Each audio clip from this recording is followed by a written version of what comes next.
वो आँखें ही क्या जिसमें कोई सपना ना हो, और वो मन ही क्या जिसमें कोई अपना ना हो। सपने आपको ज़िंदा रखते हैं। ज़रूरी नहीं कि सपने सच हों सारे, पर सपना होना ज़रूरी है। एक सपना टूट भी जाए तो हमको दूसरा सपना ज़रूर देखना चाहिए, क्योंकि वो आपको ज़िंदा रखेगा, वो आपके जीवन में एक रंग भर के लाएगा। खैर, कन्या राशि के लिए मई का जो महीना है वो कैसा रहेगा, इसके ऊपर बात होगी। महत्वपूर्ण महीना है। सूर्य उच्च के रहते हैं इसके आधे हाफ में, जो बहुत एक बड़ी बात है। और सेकंड हाफ में सूर्य यहाँ पर वृषभ राशि में प्रवेश कर जाते हैं, जो आपके भाग्य भाव में पड़ेगी। इसी के साथ साथ जो कन्या के लिए महान बात है या विशेष बात है, वो शुक्र का अपनी राशि में भाग्य के भाव में होना है 14 तारीख तक, नवम भाव में। और उसके बाद नवम के बाद दसम में शुक्र आ जाएंगे, और वहाँ जाकर वो गुरु के साथ में होंगे, देवगुरु बृहस्पति के साथ में होंगे। असुर गुरु और देवगुरु दोनों साथ बैठेंगे आपके दसम भाव में। तो ये बड़ी बात है बिल्कुल। और इससे भी अच्छी बात आपके लिए है कि आपकी राशि के स्वामी अब अष्टम से निकलकर नवम भाव में, भाग्य के भाव में प्रवेश करेंगे 14 तारीख को। 14 तारीख को बुध जो हैं वो भाग्य के भाव में आ जाएंगे। तो ये जितनी भी बातें मैं कर रहा हूँ वो पॉजिटिव है। तो आप ये कह सकते हैं कि मई का महीना पॉजिटिविटी लेकर आ रहा है, आशा लेकर आ रहा है। जो पुराने गोचर हैं, अगर उसकी बात की जाए तो शनि उसी तरह से सप्तम भाव में आपके चल रहे हैं, राहु आपके छठे में है और केतु आपके 12वें भाव में है, और मंगल जो हैं वो 11 तारीख को मेष राशि में आ जाएंगे।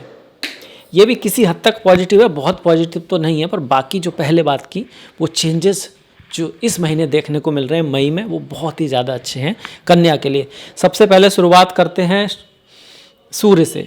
देखिए, सूर्य जो है 15 तारीख तक उच्च के हैं। कोई भी ग्रह जब कहीं उच्च का होता है तो अच्छा होता है, बढ़िया होता है। अगर अच्छे भावों में हो तो ज़्यादा अच्छा होता है, आप ऐसे कह सकते हैं। अब चूँकि ये अष्टम भाव में है, 12वें भाव का स्वामी अष्टम में जाके उच्च का हो रहा है, तो ठीक है, इतना ग्रेट तो नहीं, फिर भी जब सूर्य उच्च का होता है तो आपको पोस्ट पोजीशन दे सकता है। स्वास्थ्य का आपको हल्के से ध्यान रखना है। पर यही ग्रह फिर 14 तारीख के बाद सूर्य आ जाएंगे भाग्य के भाव में। सूर्य भाग्य के भाव में आएंगे, 12th का स्वामी भाग्य के भाव में आएगा, तो कोई ट्रैवल, यात्रा, कोई खर्चा आपके जीवन में आ सकता है जो आपके लिए अच्छा होगा। उस खर्चे से जो भी चीज़ें होंगी वो कहीं ना कहीं पॉजिटिविटी आपके जीवन में लाएंगी। इस बात को ये दिखाता है सूर्य का गोचर। सबसे ये तो सूर्य का गोचर हो गया, इन अ वे पॉजिटिव ही हो रहा है। अष्टम से नवम में जा रहे हैं सूर्य, जो अच्छे हैं, बढ़िया हैं। चेंज जो हो रहा है पॉजिटिवली हो रहा है। दूसरा बहुत बड़ा चेंज होगा बुध का। बुध आपकी राशि के स्वामी हैं। पहले भाव का स्वामी सबसे इंपॉर्टेंट होता है, पहला भाव सबसे इंपॉर्टेंट होता है।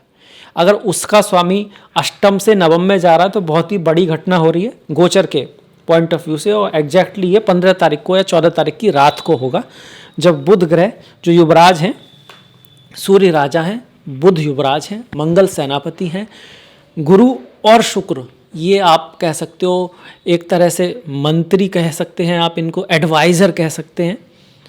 तो बुध जो है वो भाग्य के भाव में जाएंगे 15 तारीख को।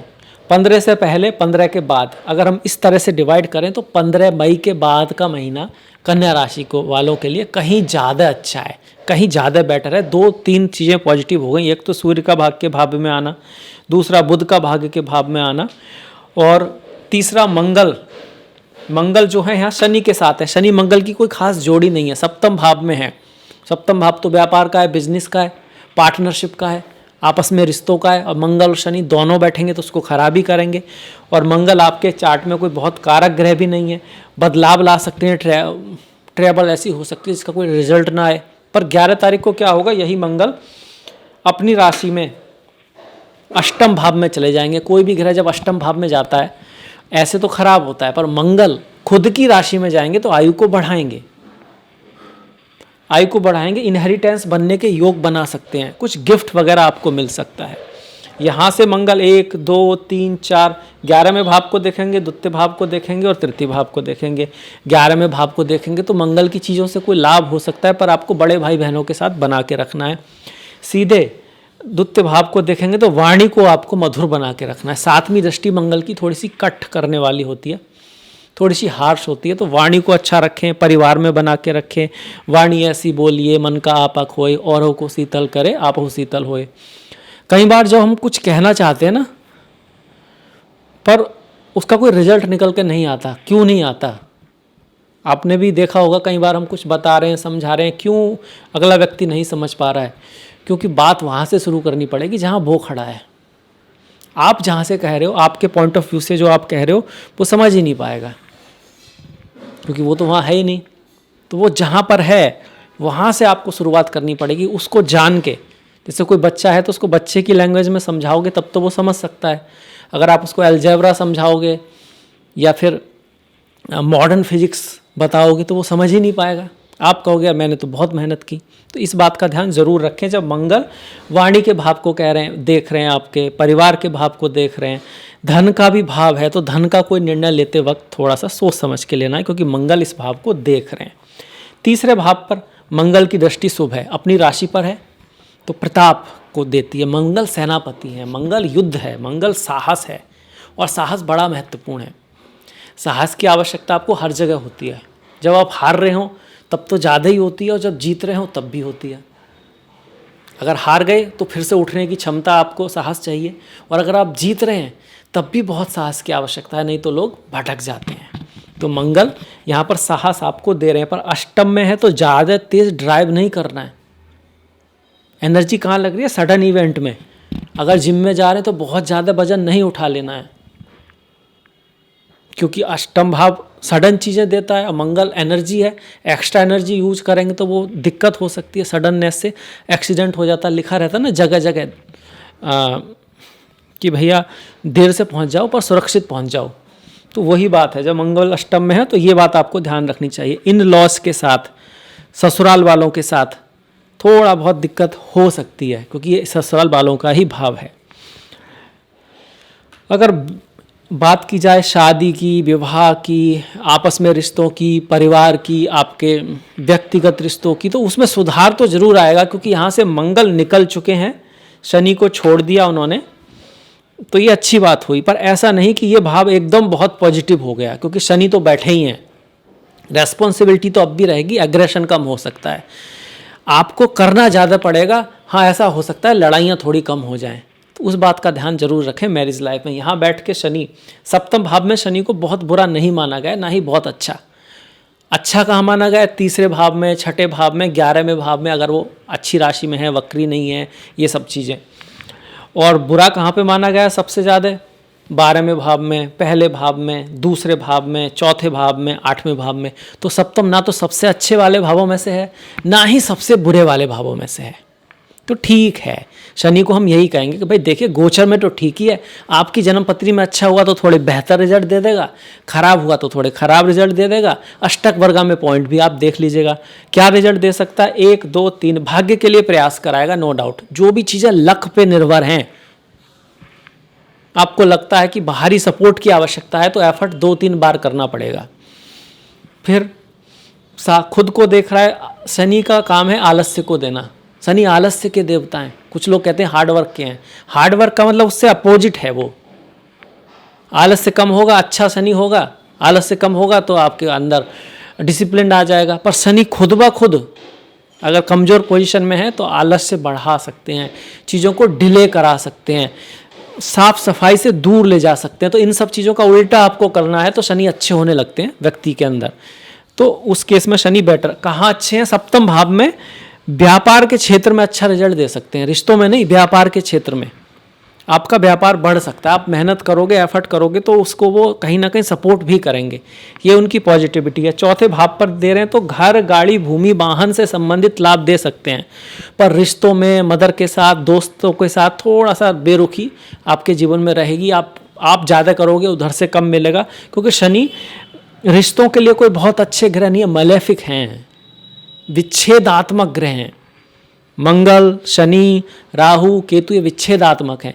ये कभी पैसा, धन या यश वगैरह दे भी दें, सच्चे दोस्त, सच्चे रिश्ते बड़ी मुश्किल से देते हैं। कभी कभी दे सकते हैं, डिपेंडिंग अपॉन द चार्ट, अगर उसमें वो अच्छे हैं तो। अब ये हो गया शनि का। अच्छाई भी हमने देख ली। इसको अगर बढ़ाना हो, आपकी शनि की दशा हो, वैसे कन्या राशि के लिए शनि ठीक ही होते हैं। कन्या राशि है, वृषभ राशि है आपकी, मकर है, कुंभ है, इनमें शनि ठीक रहते हैं। अगर आपका लग्न या राशि में से कोई पड़ रहा है तो कहीं ना कहीं सेविंग ग्रेस आपको थोड़ा सा चल रहा है। अगर आपकी दोनों ही ऐसी हो गई, एक कर्क हो गई, एक धनु हो गई, सूर्य चंद्रमा की हो गई, तो फिर थोड़ा सा शनि खराब ज़्यादा होंगे। शनि के बाद गुरु को देख लेते हैं। गुरु दशम में है, अतिचारी हैं, आगे बढ़ रहे हैं, तेजी से आगे बढ़ रहे हैं, तो करियर में बहुत सारे इवेंट हो सकते हैं, बदलाव आ सकते हैं, चेंज आ सकते हैं। वर्ल्ड लेवल पर तो आएंगे ही आएंगे, क्योंकि अतिचारी गुरु यही दिखाता है, धर्म स्थापनाए संभवानी युगे युगे, धर्म की स्थापना जल्दी से होना। अब जल्दी से जब चीज़ें होती हैं तो फिर उसमें कुछ ना कुछ चीज़ें छूट भी जाती हैं। अक्सर जब बड़ी बड़ी महामारी आती हैं, वर्ल्ड वार्स होती हैं, उसके आसपास हर बार नहीं, कई बार गुरु वक्री देखे जाते हैं। और भी सारे कारण होते हैं, जैसे साल की जब शुरुआत हुई तो कितने सारे ग्रह केतु को देख रहे थे, अमावस्या के दिन शुरुआत हुई, होली के दिन ग्रहण पड़ा, ये सारी चीज़ें बताती हैं वर्ल्ड लेवल पर चीज़ें कहीं भी ऊपर नीचे जा सकती हैं। तो वो भी साच में मन में सोच के चलना है, कोई भी बड़ा प्लान बनाते वक्त देख के चलना है। शनि देख लिए हमने, गुरु देख लिए। गुरु दसम भाव में तेजी से चेंज लाएंगे। करियर के पॉइंट ऑफ व्यू से अगर आपका जॉब नहीं है तो उसे दिलवा सकते हैं, पर अगर है तो रेस्पॉन्सिबिलिटी बढ़ेगी। गुरु गुरु गुरु बड़ा है तो बड़े के ऊपर रेस्पॉन्सिबिलिटी तो आती है, ऐसी थोड़ी ना बड़ा पद मिल जाता है आपको दूसरों के लिए भी करना पड़ेगा, मेहनत भी करनी होगी, एक्स्ट्रा भी आप कुछ करोगे, तब जाके गुरु बनता है कोई। तो गुरुत्व जो है, गुरु अगर दसम में आएंगे तो आपको गुरु बनाना चाह रहे हैं तो ऐसे तो बना नहीं देंगे, एक्स्ट्रा एफर्ट करना पड़ेगा, कोई इजी पोजीशन नहीं है। यहाँ से गुरु धन के भाव को देखेंगे, चौथे भाव को देखेंगे और छठे भाव को देखेंगे। अब धन के भाव को देखेंगे तो भैया धन बढ़ा सकते हैं ज्ञान से, दूरदृष्टि से, मेहनत से, एफर्ट से। चौथे भाव के लिए अच्छे हैं, इस भाव पर अच्छा काम करते हैं, उनकी खुद की राशि है। तो अगर आप घर बनाना, ज़मीन खरीदना, कुछ वाहन खरीदना, इस तरह की चीज़ें सोच रहे हो तो उनके पॉसिबल होने की संभावना यहाँ पर है।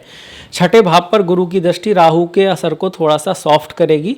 रोग ऋण शत्रु पर आपको विजय प्राप्त होगी। थोड़ा सा आपको बुद्धिमानी से दूरदृष्टि से काम लेना है, बहुत ज़्यादा वो क्या बोलते हैं, तैश में आकर, इमोशंस में आकर निर्णय नहीं लेने हैं, सोच समझ कर निर्णय लेने हैं। कोई भी निर्णय एकदम से नहीं लेना है, उसको लिख के सोच के सही निर्णय लेना है और सही धर्मपूर्वक निर्णय यहाँ पे लेना है।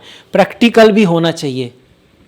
कभी कभी गुरु दसम में गुरु को हम इसलिए बुरा मानते हैं कि वो प्रैक्टिकल निर्णय नहीं लेते, अपनी तरफ से अच्छा ही कर रहे होते हैं पर वो पूरा नहीं सोच के लेते, इमोशन में ले लेते हैं। तो यहाँ इस बात का ध्यान में रखना है आपको।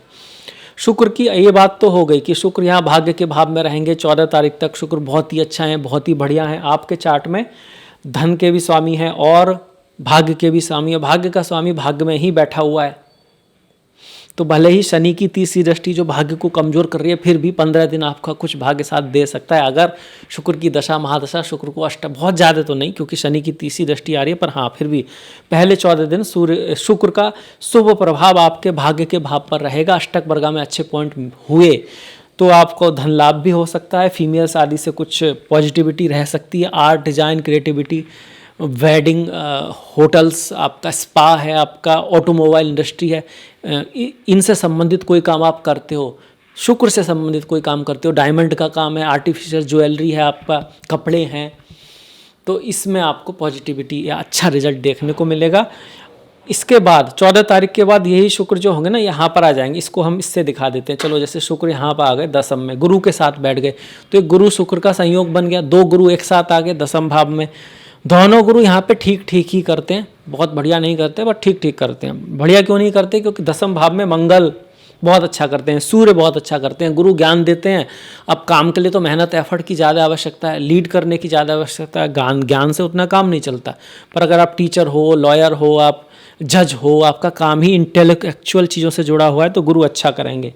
ऐसे ही शुक्र सॉफ्टनेस के कारक हैं, क्रिएटिविटी के कारक हैं, आर्ट्स के कारक हैं, डिसीजन लेने को दिखाते हैं। पर डिसीजन लेने के बाद उस पर चलना होता है, उसके लिए किसकी आवश्यकता है? मंगल की, साहस की। मेहनत की, एफर्ट की, जिसके लिए मंगल बहुत अच्छे हैं यहाँ पे, सूर्य बहुत अच्छे हैं। पर फिर भी अगर आपका काम ही ऐसा है कि art, design, creativity, automobile industry शुक्र से जुड़ा हुआ है, तो यहाँ पे गुरु और शुक्र का ये जो संयोग है वो बहुत अच्छा रिजल्ट आपको दे सकता है। आपके स्पाउस की लाइफ में कुछ बड़ा चेंज आ सकता है। घर ज़मीन खरीदने के योग बना रहा है ये शुक्र। अगर आप कहीं पे घर ज़मीन लेना चाहते हैं तो ये गुरु शुक्र की जोड़ी जो चौथे भाव को देख रही है अच्छा करेगी। माता की लाइफ में कोई परिवर्तन भी यहाँ पे दिखाई देते हैं। तो ये गुरु शुक्र भी हो गए, बुध हो गया, सूर्य हो गया, राहु और केतु रह गए हैं। देखिए राहु छठे भाव में अच्छा माना जाता है। ये आपको एम्बिशन देता है, मेहनत करने की शक्ति देता है, एफर्ट व्यक्ति करता है यहाँ पे अपने काम में। ऐसा नहीं कि उसके पास बहुत टैलेंट होता है, पर वो टैलेंट को बना लेता है, कर करके, गलती करके, सीख के, वो रुकता नहीं है। राहु कोई बहुत ज़्यादा इंटेलिजेंट शुरू से नहीं होता, मतलब इंटेलिजेंट होता है पर उसको एक्सपीरियंस नहीं होता, पर वो कर करके सीख जाता है जब छठे भाव में होता है, इसलिए इसको अच्छा मानते हैं।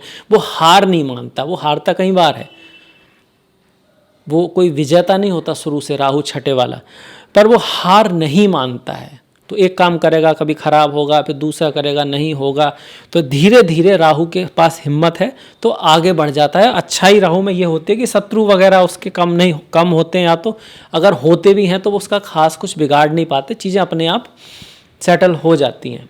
कई बार शत्रु खुद ही कहीं चला जाता है, उसे कुछ करना ही नहीं पड़ता। अब केतु 12वें भाव में है तो विदेश का भाव है, वहाँ पर केतु आएंगे तो फॉरेन ले जा सकते हैं, विदेश ले जा सकते हैं। स्पिरिचुअलिटी, अध्यात्म के लिए अच्छा है। जैसे राहु काम में डुबाता है, वैसे ही केतु जैसे जैसे उम्र बढ़ती है वो उसको वैराग्य सिखाता है। उसके पास धन है भी तो उससे उसका इतना लगाव नहीं है, बस अपनी जिम्मेदारियों के प्रति उसको है, पर उसका धन चला भी जाएगा तो मर नहीं जाएगा केतु वाला, जो केतु 12वें भाव में है। इस तरह की सिचुएशन है। तो राहु केतु की सिचुएशन आपके लिए अच्छी है, शुभ है। फिलहाल मैं डिस्पोजिटर की बात कर लो तो राहु का डिस्पोजिटर सप्तम भाव में है, तो बिजनेस व्यापार के भाव में है, अपने से दुत्ती गया है, तो राहु अच्छा आपका कहेंगे अच्छा रिजल्ट देंगे। और केतु का जो डिस्पोजिटर है वो भाग्य के भाव में है, फिर दसम भाव में है, तो आपके पूर्व पुण्यों के वजह से आपको कुछ करियर में ग्रोथ केतु यहाँ दे सकते हैं।